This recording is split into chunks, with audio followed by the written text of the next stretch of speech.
Everybody ready? All right, welcome to the May 15th, 2014 meeting of the Scituate Zoning Board of Appeals.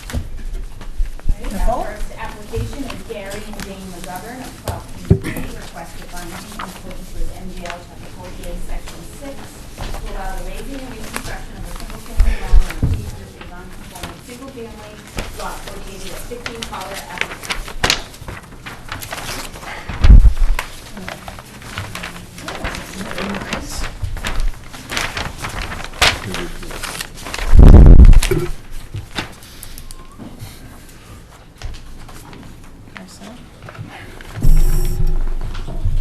Morse. Good evening. How are Greg you? Morse Engineering. Good.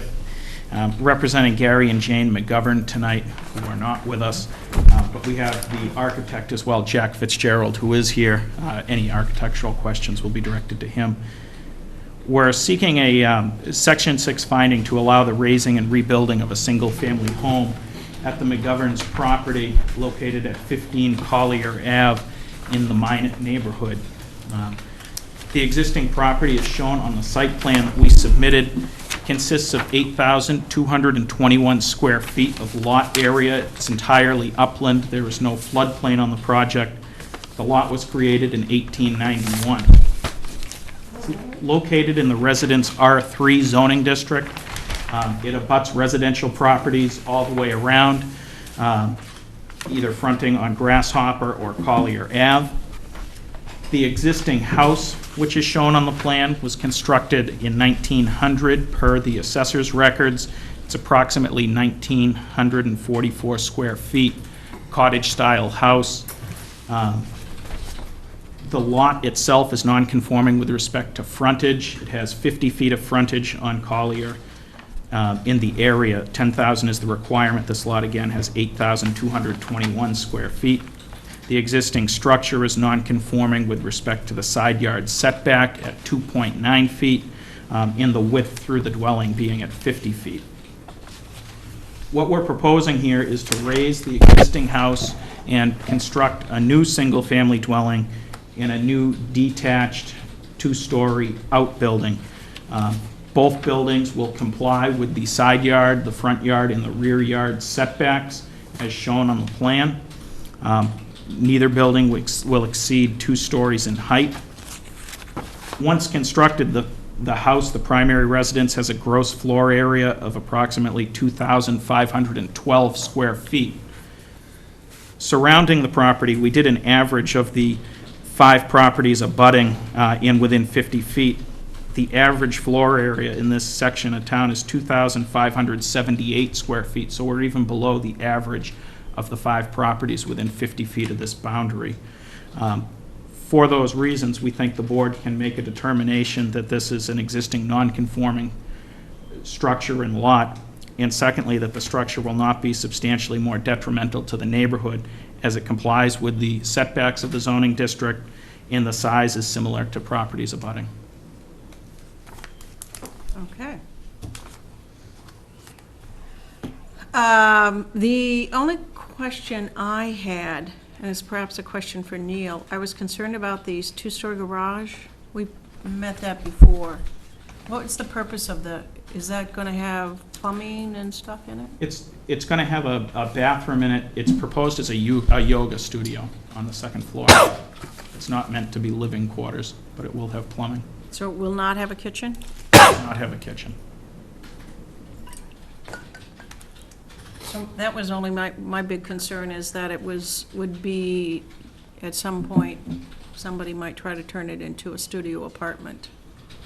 Yeah, basically, if they want to do that, they'd have to get a special permit to the planning board. And they would be increasing the gross habitable square footage on the property, so they probably had to come back for the zoning also. Even though it can be utilized as something like a yoga studio, it's not considered habitable space? Well, this is the first I've heard of a yoga studio, and we're kind of in the process right now of getting a court order on a yoga studio, so you got to be careful with these yoga studios. You're in the process of doing what? Repeat that again? No, it's just a side, where we have an illegal yoga studio in town. There's several instructors, and it's in violation of the, home business section, so. So if it's being represented, it's going to be turned into... I would, yeah, I think I would just request that whatever goes up there would be left up to me to make the decision. And what it is, I asked their business plan and, what kind of, how many instructors they're planning on have. You can have a studio in a residential neighborhood, but it's got to be very low-key. So, yeah, that would be my concern, then go ahead. I don't believe the intent of it is for commercial practice of yoga. I believe she Personal. practices yoga, Personal. a personal space. It's probably better left out of the decision, because then, we're not asking you to make a determination of the, of the Nature of the business. the nature of the business, which starts with the building inspector. So it'd be probably similar, I think it was at Surfside Road that there was a little garage on that too, in the front of the house, that we had the bathroom and no kitchen in that as well. We got a couple of them. But there hasn't been a representation of a business here yet, so Right. we raised that the yoga studio is consistent with residential use, so. But yes, on Surfside Road, it was a former carriage house. The property had bathroom facilities for the attendant of the horses and carriage and the groom, whatever, as it was represented to us, and that was allowed. We didn't make them disconnected. Right. Is, when you measure the gross square footage on the garage, are you doing both So- levels? So on the plan, what I represented on the plan was including the floor space of the garage and including the floor space of the yoga studio above. I took both floors of that structure in this 3,500 that I represent in the zoning table. Yeah. 3856. The primary dwelling being 2,512 of that. My plan says for existing 41.9 feet. Existing 41.9. Rear yard setback. That's the setback. Rear yard setback. Is that, am I reading? It Below looks like there's a typo Yeah. below it. Front yard setback, right, left, sorry, that's for, rear yard setback, 41.9. Yeah, so below that should be, crossed. Yep, cross that one off. So get rid of 41.9? Yeah, the bottom The of bottom 41. one.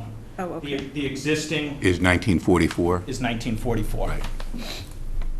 May I ask a question? Certainly. Did I hear you say, did Greg say that you included the garage area, floor area? You said the first floor and the second floor. In that 3,800 I did, I included The the actual first and garage the second, space? the actual garage space. Well, You I don't think have to. what we're here is to make a determination if the additional gross floor area, this is what the finding is based on, and the definition of gross floor area did not include a garage, so. And I was gonna also add, as a matter of right, if they didn't have this garage on the plan, they could come and build a garage, Later. according to with the proper setbacks, so. Okay. But I think the gross floor areas, it actually excludes garages, things, attics not used for human occupancy. So unless you are, I'm saying, unless we're calling the second floor of that garage finished, which apparently we are, in which case it would be gross floor area.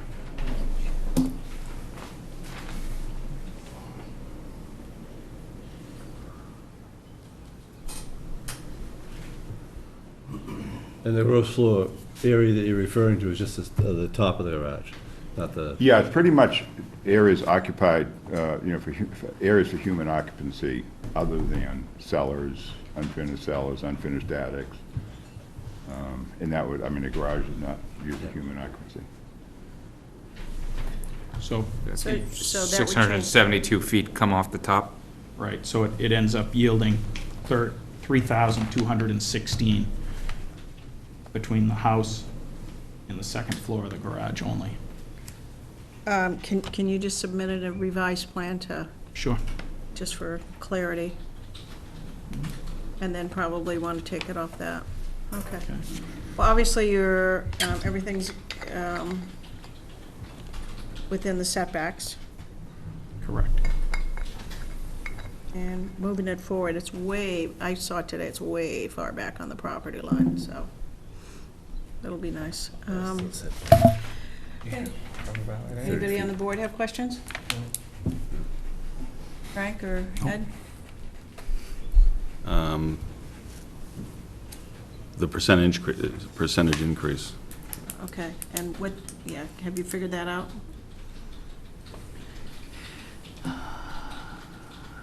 Six- 65%.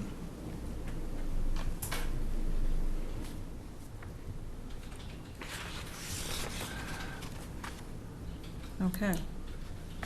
Well, if we look at Gale, we've got to determine the particular respect or respects in which they does not conform, so we've got lot area. We're conforming and that's the only thing, isn't it? Lot area and width and frontage. Oh, lot width, yes, 50 foot. Oh, yeah.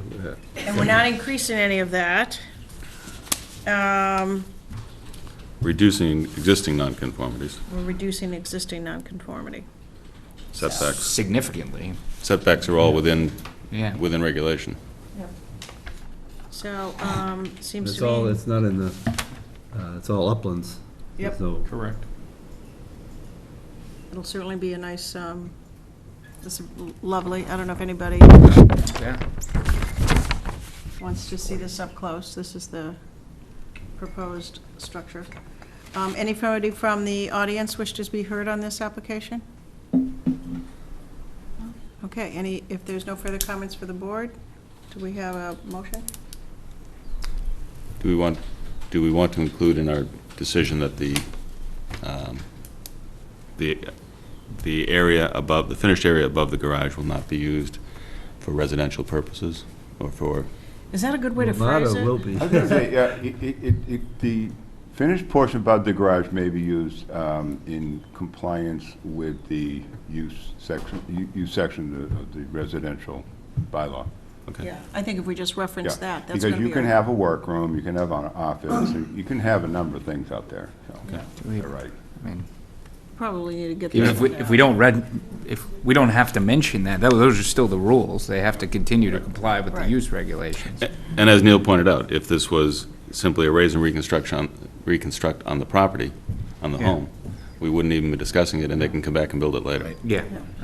I question whether we even have to factor it in as a percentage of increase, because we're really not Yeah, increasing the that's a resident. good question. is- We're probably better off not to. I would leave the garage out of Leave the it out. decision. Yeah. So we'll just do a percent of increase of the house, because that's the part that is protected under the law, under the statute. So with the increase going from 1944 to 2512, it's a 29% increase. Which is modest. Barely triggers the bylaw. Of 25%. Okay, I would suggest that's the way we evaluate it. okay, that makes sense. Yeah, I mean, I think it's a Gale, if it's a Gale question, it doesn't increase any of the nonconformities, intensify any of them. And like we said, it So decreases that the, it's Yeah. automatic. Right, Yep. Except for our bylaw on increasing right. floor space. We're going to more than 20% increase. So that, Does the bylaw apply? Oh, I think the bylaw always applies when you increase it over. Okay. 20% triggers. I think that's really the one we have to have the finding on, more than the other. Right. Okay. All right. Motion? Anyway, move to find that the proposed raise and reconstruction as shown on the plan dated 4/4/14 by Morse Engineering is not substantially detrimental to the neighborhood, that it passes the Gale test, It does not increase or intensify any of the existing nonconformities. And that recognizing that it is approximately a 29% increase in habitable space. Second? Second. And do we want to include the changes to the plan? I think there are a couple measurements. there. Yes. Yeah, we will include that in the decision, that you know, Reference the floor area of the house and respect the That's- increase on that. Okay. yeah. Pending the delivery of a plan, in the decision, pending the delivery of a revised plan. Second? Second. All in favor? Aye. Right? Thank you very much. You're welcome. Whose turn is it for that one?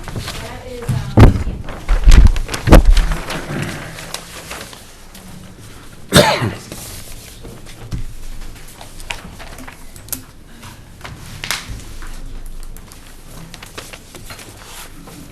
Nicole, do you want this color one for the file? yeah, All right, I'll make sure you get it before the end of the night. All right. okay, our next application is Susan and Mark Jetlighter of 5 Marcus Lane, request MGL chapter 48, section 6, special permit finding to extend pre-existing non-conforming street setback by constructing an addition of 60 feet by 6 inches back from the Chief Justice Kitchen. The property is located at Forest Mountain. I realize they have a Did you correct the meeting? No, we do? Oh, No, I wrote it, but I have a bunch of. Yeah. Hi. Hi, I'm Paulette O'Connell from Oco Architecture Design. This is Paulette O'Connell.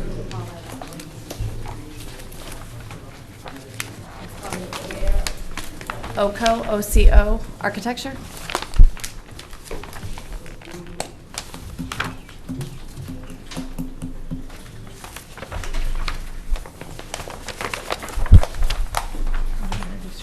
Oh, Susan Day Leader. It's Day Leader, D-A-I-L. That's okay. I know, that's okay, don't worry about We've it. missed you. I was gonna say, you guys haven't seen me in a while. I guess you're gonna see me more, though. Oh, that's good. Anyway, 5 Marcus Lane, and my husband, Mark. So we are here because we are looking for relief.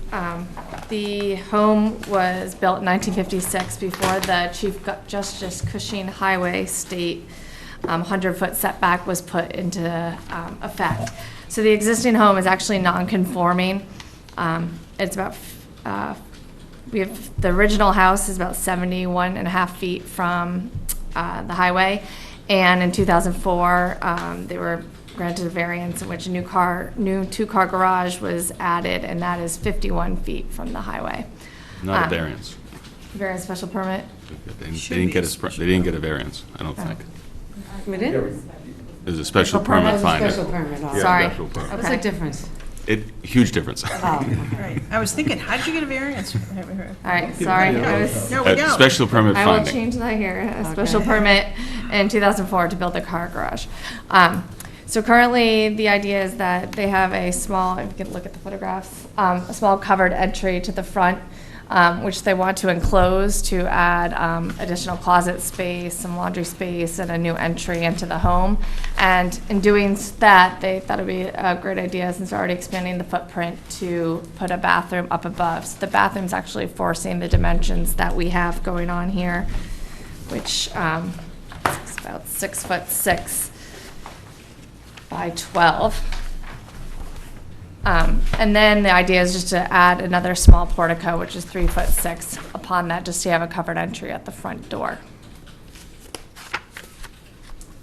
So that ultimately, that would get us, from the covered entry would be 60.5 feet from Chief Justice Cushing Highway. In the residential district, it's only a 30-foot front setback, but that's kind of, preceded by the state highway setbacks. So we'd still be within the Scituate zoning laws, but not the state setback zoning laws. All right, so, if we take a look at this by Gale, it's the setback, which the garage, is that the garage, this most forward building? That's what we added before. Yes, you see the garage here. So you're not extending past No, that? Not at all. no. Okay. What aren't they extending Well, past? they were already 50, Not you know, the extending house is past this. 64 or 60. This already, If I can clarify, here's where all the work is. if you look at the date of the plan, the one you're all looking at, Yeah? that's the old plan. What, That's one? that proposed, the garage proposed addition and porch is Yeah, that was what was the- done before. Original survey from that. That was what it was allowed. So if you look at the next plan, you'll see that they've circled A1, yes, yes. I see. Yeah. A01, they've circled just the front The porch. garage already exists. The garage exists. That makes life significantly. The hashed out garage in the easterly portion of the plan Yeah. is actually was removed, right? I'm sorry? That portion, the old garage in the back was Yes, was removed. gone, yes. So it shows as on the original plan, but it's, Thank you for the clarification. so all we're really talking about is a very small, approximately 4 by 8 foot finishing and a porch, well back from the setback that currently exists to the garage, which was approved in our decision in 2004.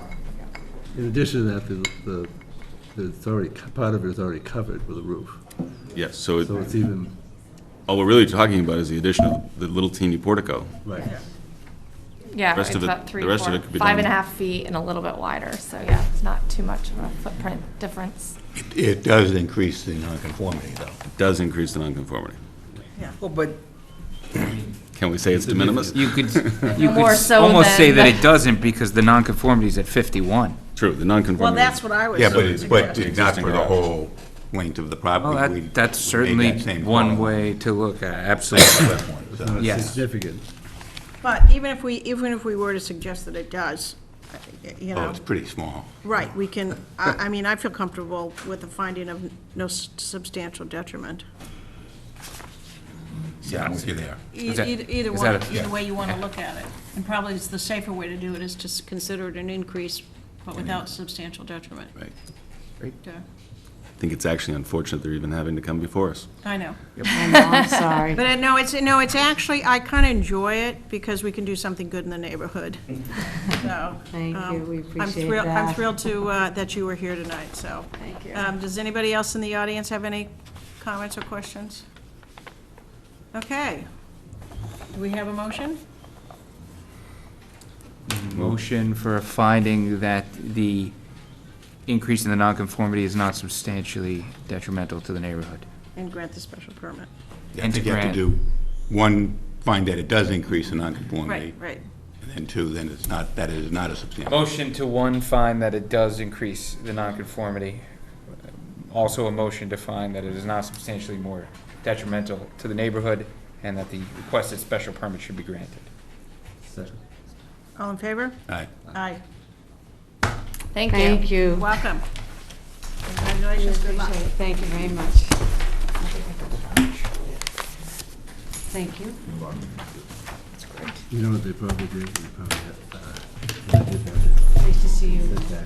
Nice to see you. Under Might have better another yard, maybe you'll circumstances. see it at our yard sale. We have another yard sale. You know what I mean? That's, I was confused by the plans. Right, And I and was then- like, these guys need a Okay. entirely different story. Fantastic. I was looking at that, trying to figure out, wait a minute, this doesn't look I like the house convinced myself that that they were trying to put up the garage. Right. Yeah. Well, it I was like, It's like all the way back. Yeah. Okay. All right, third application. Who gets that one? Paul Oh, and yeah. Mary Papadonis at 197 Haviland Road, requested DL chapter 48, section 6, special permit finding to attach a Hi. non-conforming garage to conforming single-family dwelling located at 197 Haviland Road. Good evening. Night, my name's Jack Doolin. I'm going to be the contractor pulling the permit for the project, if you allow us to go ahead. And this is Mary Papadonis, she's the owner of the property. And we are proposing to put an addition between a garage that's non-conforming and a home that is conforming. And as Nicole pointed out to me, that makes the whole thing non-conforming and slightly over the edge, so we want to get permission to go ahead with it. The addition is basically like a bedroom, bathroom area in the house. It doesn't change the number of bedrooms in the home. And it's, Mary's has a sister that comes and stays with her who's handicapped, so she wants a more comfortable place for her to stay in the home. I noticed that you have all the. Terribly handicap selfish stuff. thing to do. I know, Sorry? right? Sorry, what's that? He said it was very selfish. Oh. No. Okay.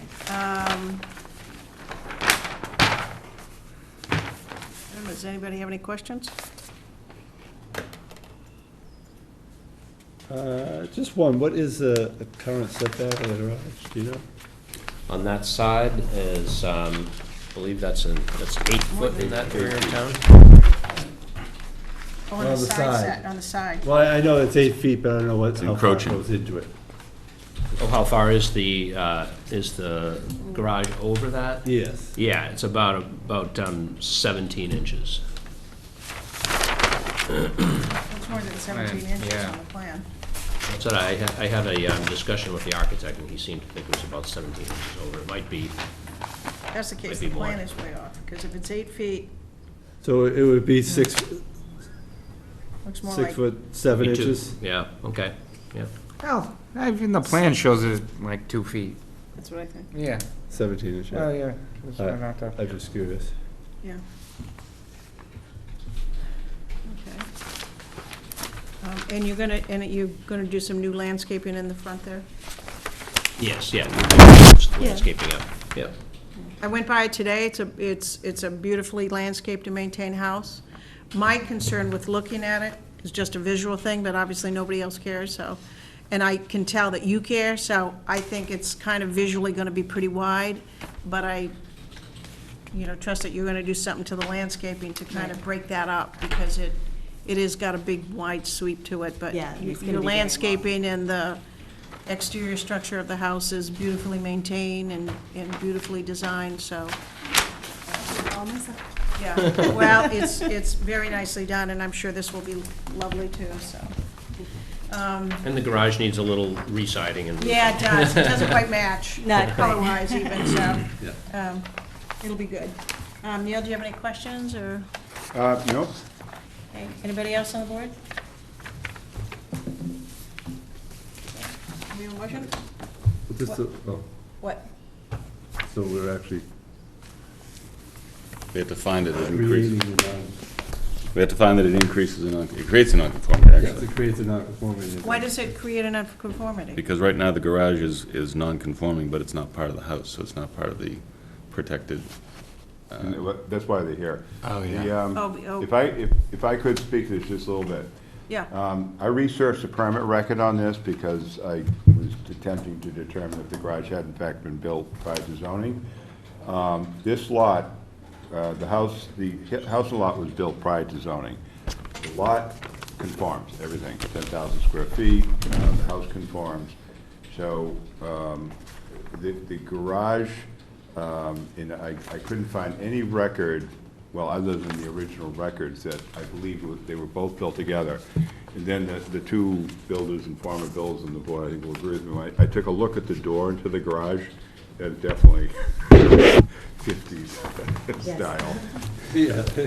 So I'm You can't quite buy that certain quality today. The garage pre-existing zoning, so that really is Like a me to keep it for non-conforming you? lot. I think the question is, are you increasing the non-conformity, the single-family dwelling by doing this? And just as justification, in our bylaw, we define a single-family dwelling as the dwelling in allowed accessory uses and structures. So I think you can look at the whole picture and say, well, the garage and the house are kind of one under our definition. And and just to remind the board, some time ago on Kathy's Path, I think there was a garage where a mistake had been made. It was not pre-existing non-conforming, and, we allowed them to attach, and I think this is a much, clearer path, this one here. That's my thought. Clearer because it was built prior. Yeah, because the garage was built prior, correct. right? And every indication is it was built at the same time as the house, and Right. Yeah. Right, Look at them as one they and just thus misplaced it. yeah. They're not, We're not increasing our Yes. nonconformity. We can find that based on the evidence before us. We're not increasing it because it was prior. Because it's part of the residential structure, the residential By definition. structure because it they're includes they're- accessory structures. The garage is included. So attached or not, they're one and the same. Because our definition of single-family dwelling is the single-family dwelling and accessory uses and allowed accessory uses and structures. Okay. Regardless of whether or not they're physically attached. I contained. think if you look at it in reality, how does it increase anything? Oh, no, I don't- You know, and yeah, think- I'm just with- trying to I'm with you find there. I'm with you there. I'm a just credible way of looking at the- arriving at a good decision. I think with the definition, it brings up, kind of hits that question. Right, that's, my only concern was if we get into a situation, as we've been asked to in other times, to really create a nonconformity by, adding or incorporating a garage that was built later that wasn't grandfathered, doesn't have the protection, such things. But you've done the research, I concur with your evaluation of the definition, so my concern is gone. So I'd say we're not increasing a nonconformity. That nonconformity exists. Yep. So we can find that there is So- no increase. Yep, so I move to find that the property at 197 Hatherley Road and the proposed addition shown on Plan dated 11/5/13. by Cavanero Consulting does not increase create any nonconformity, and so therefore the special permit should be granted. Second. Aye. I don't know if I can second. I always don't, but I will. All in favor? Aye. Thank you. My sister will be thrilled. Please take these back. They're too expensive to be giving to me to throw away. Yeah, the biggest plans I've seen so far. Who's gonna write this? There's always someone who needs to see a full set of plans.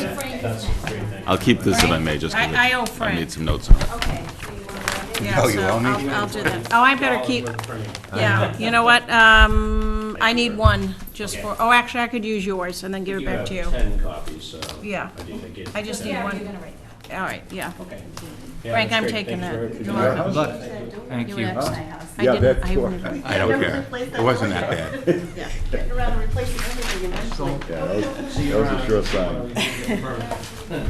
They don't make those Is anymore. there like a time period now? Oh, funny you should ask. And it's 28 notice. Okay, okay, great, thanks But it's again. 28 from the day I filed. Yeah, from the date it's filed, did you proceed forward with activities that's done at your own risk in case someone does come in with a appeal? If you feel confident that there's unlikely to be an appeal at your own risk, you can anticipate the decision will be coming out. Didn't know how important it was to get in there because of Nicole. summer coming and things like that, so. What was that wager? Is there a wager tonight? I'm sorry? No, I'm Not just. done yet, you're gonna jinx it. There's no cook in the books. See ya. Did we Thanks talk again. about someone raising the Martha Lane one? No, we didn't. Listen. So it was Anthony, Frank, and then Ed. So Ed, I guess that's you. How'd you know? And Frank, Sarah's right.